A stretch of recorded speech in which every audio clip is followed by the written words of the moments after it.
I also wanted to branch off into the COMEX because I made a video I think yesterday, and it was mentioning 6 different reasons why silver could surpass $50, because I see so many forecasts, very, very modest, like $30 by the end of 2024, $26 mid. And I'm like, it's very modest. I feel like that is possible with the suppression, but the COMEX is, I feel, the one thing that if that gets exposed or falls through that facade, that is where everything will come falling down. Do you think it's possible for the COMEX to, I don't want to say like quote unquote collapse, but do you think the COMEX falling through is possible, and what is a time frame? I think that there'll be a force majeure perhaps at some point where they don't allow delivery anymore. Right now, Yeah. the Pause or postponing it. I've seen that actually. well, the vaulted silver right now, or the registered silver, the silver that is standing behind the bars that are available for delivery is 1,500 plus percent rehypothecated. In other words, there's for every one contract, which is 5,000 ounces of silver, 1,000 ounce bars, there are almost 15 more, between 15 and 16 total, that are paper and you can't get delivery. In other words, 15 or 16 Yeah. people right now all hold the same claim to the Yeah. bar or to the 5,000 ounces. So if everyone stands for delivery, one gets it, 14 or 15 don't. That's a situation that cannot go on indefinitely. And when you see that the closing price of silver on the 27th of December was 26.50 on the Shanghai Gold Exchange compared to 24.31 on the CME or the COMEX, it was $2.20 higher in Shanghai. That's called the beginning of arbitrage. They are turning up the heat so that all of these Western traders who are idiotic will arbitrage the silver held in the Western vaults and send it to China, where it will never come back.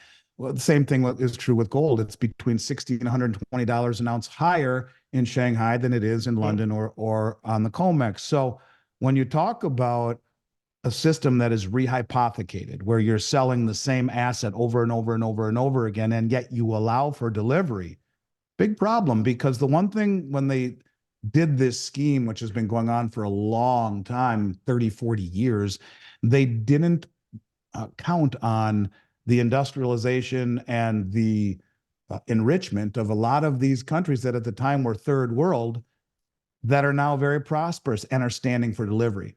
And they are using the suppression of the Western market against us by delivering all they can, and out of the ETFs too, PHYS, PSLV, SLV, GLD, draining the COMEX, draining the Shanghai Gold Exchange, draining the LBMA, a lot of it through exchange for physical.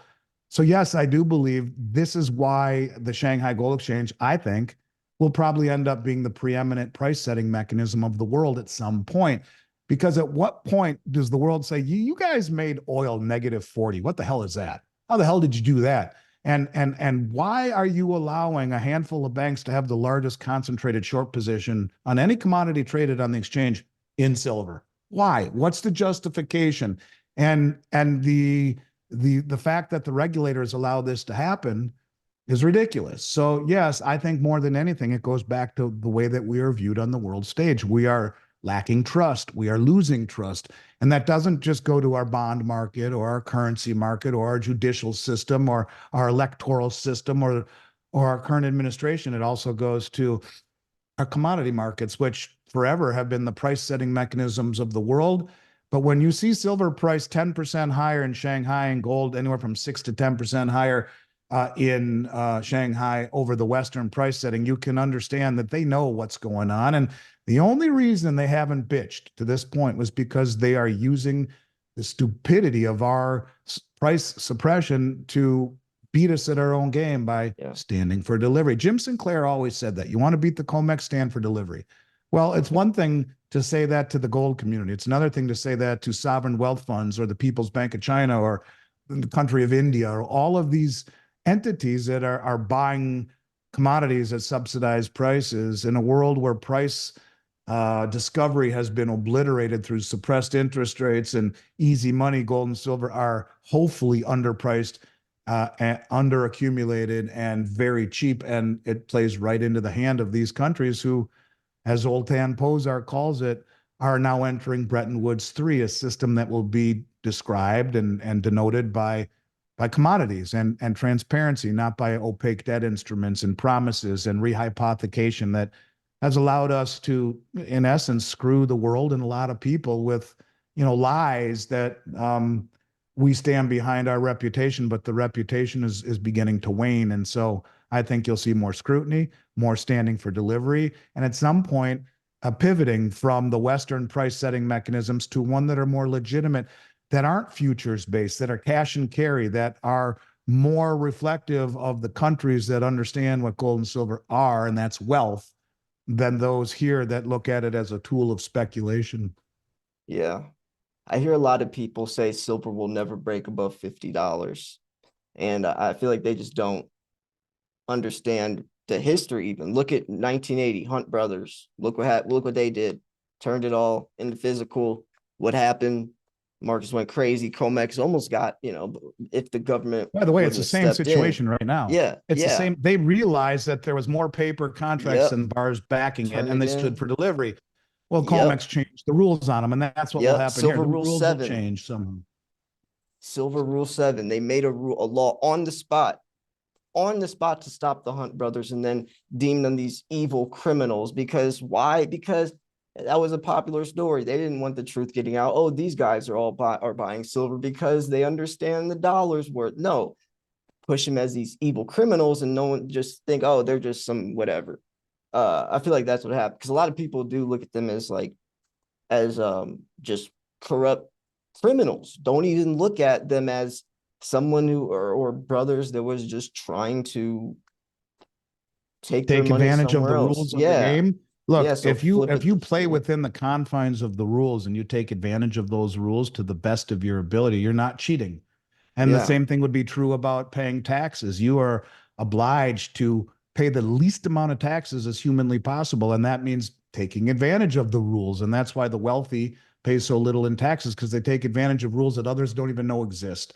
And the same thing is true here. All they did was take advantage of the rules that no one else Yep. saw, and they got screwed for it. And that's Yeah. a It's bad a thing. And man. that's what I mean about losing trust on the world stage, where we are, many countries view us as being hypocritical. And, look, I'm the biggest patriot there is, and I love what this country has offered me. But I'm afraid at the way our leaders are bringing us down a path where we are losing credibility and the good graces of our foreign creditors, and we are being laughed at by a large swath of the world for the poor decisions we are making. And I always say that if it were just the mismanagement of the dollar outside the country, even going green, we could we could fix things. But when you Yeah. look at what's happening here, we are losing this.